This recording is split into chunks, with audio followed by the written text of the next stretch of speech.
সাথে সংহতি জানিয়ে আমি লাল পড়েছি। এটি কোনো গোষ্ঠীর আন্দোলন না, এটি কোনো দলের আন্দোলন না, এটি কোনো ব্যক্তির আন্দোলন না, এটি গণমানুষের আন্দোলন। বাংলাদেশের 17 কোটি মানুষ একদিকে আর কিছু সুবিধাভোগী গণভবন এখন বিএনপির দখলে। হাসিনা দেশ ছেড়ে পালিয়েছে।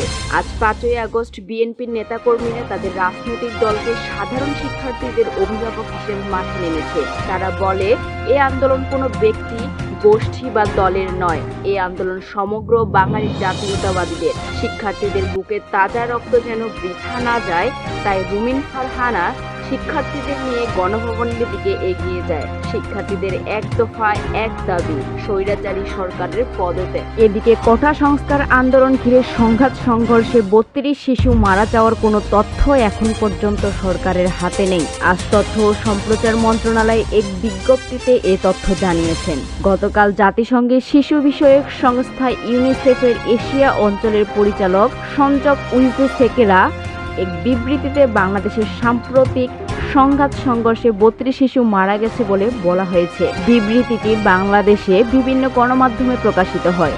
এটি সরকারের দৃষ্টিগোচর হলে আজ মন্ত্রণালয় পক্ষ থেকে বিজ্ঞপ্তিটি দেওয়া হয়।